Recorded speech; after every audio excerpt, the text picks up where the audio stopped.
Hello and welcome ICSE class 9 students. Look at this question. Question number 8 of the competency series which we are doing. If you have not watched the previous questions of this competency series, you can check the link given in the description box of this video. So now this question is taken from the first chapter of physics, measurements and experimentation, from the topic simple pendulum. A very important question. Okay, so let us see how to solve this question. Let us read the question.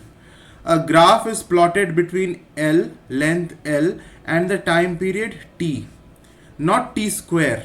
Okay, now understand what has been said in this question. Question में ये बोला गया है कि एक graph को plot किया गया है. किसके किसके बीच है graph? Length of the pendulum L and time period of the pendulum T के बीच में.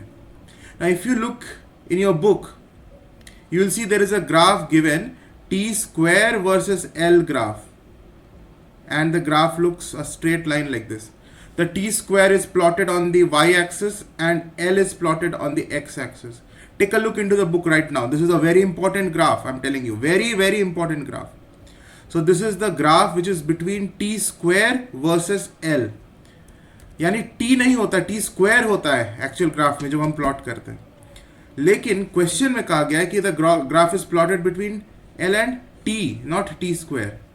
So if we plot it against T and not T square, so the question is now asking us, will the graph be a straight line?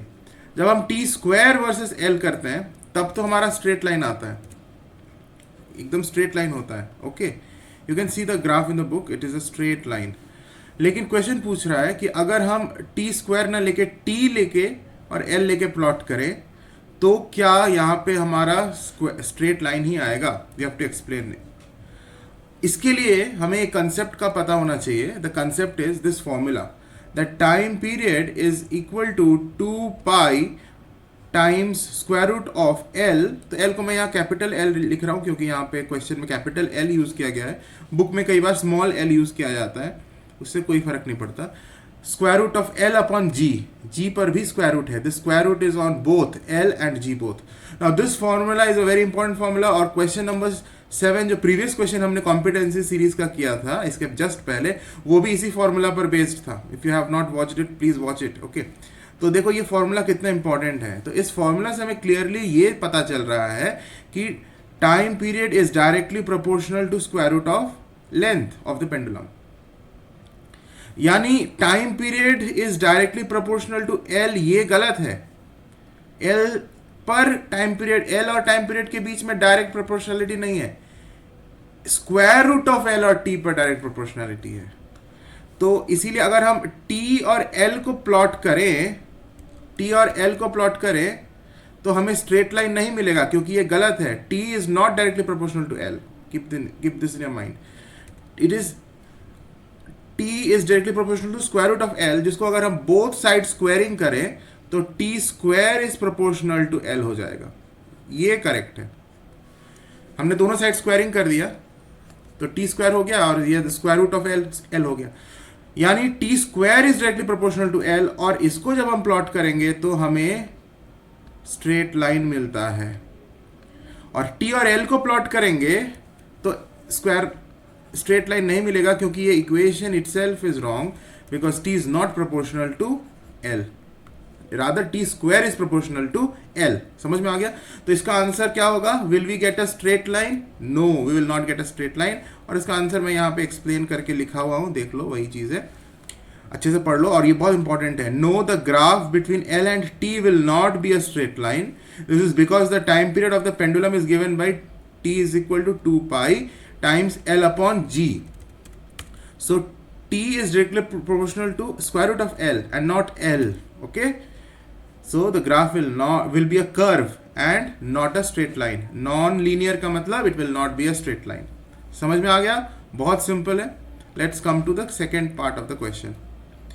Why is graph of L versus T square preferred over L versus T? तो अगर हम T और L को plot करें तो हमें तो straight line नहीं मिलेगा, कर्व्ड लाइन मिलेगा. लेकिन हमें स्ट्रेट लाइन ही हम प्रेफर क्यों करते हैं?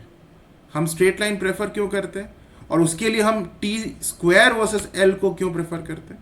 उसके लिए हमें करना ही पड़ेगा। स्ट्रेट लाइन पाने के लिए हमें टी और एल को नहीं लेना है, हमें टी स्क्वायर एंड एल को लेना है, तभी हमें स्ट्रेट लाइन मिलेगा। ऐसा करने से क्या होता है, हमारा इंटरप्रिटेशन बहुत इजी हो जाता है और हमें क्लियरली दिखता है कि टी स्क्वायर और एल के बीच में एक डायरेक्ट प्रोपोर्शनल रिलेशन है।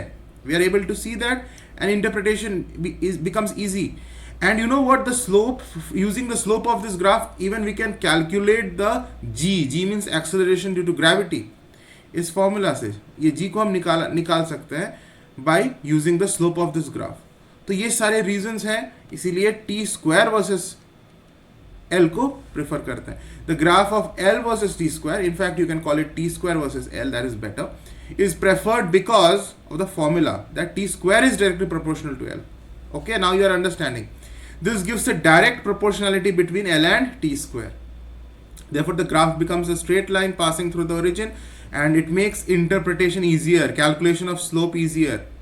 और इसी slope की मदद से हम g को भी निकाल सकते हैं. Determination of the g becomes more accurate. Okay. Third part of the question क्या कहता है? What physical conclusion can you draw from the straight line graph L versus t square? तो ये जब t स्क्वायर लेकर हमने ग्राफ प्लॉट किया तो हमें तो स्ट्रेट लाइन मिलता है, स्ट्रेट लाइन ग्राफ। तो उससे हम क्या कंक्लूजन ड्रॉ कर सकते हैं? बहुत सिंपल है, यही कंक्लूजन ड्रॉ कर सकते हैं कि the length of the pendulum is directly proportional to the square root of its time period. L is directly proportional to square root of time period, तभी तो स्ट्रेट लाइन मिल रहा है। तो L और t स्क्वायर का direct proportional relation है, L और t का नहीं। Okay, this is what we can conclude. तो ये इस तरह के questions, competency focused questions exams में आने का बहुत ज़्यादा चांस है। और इस सीरीज़ को जो मैं कर रहा हूँ इसको बिल्कुल भी मिस मत करना एक भी क्वेश्चन को। And for that you need to subscribe to the channel if you have not done it yet, and also press the bell icon. Okay, so see you all in the next video. अपना ख्याल रखना, पढ़ाई करते रहना।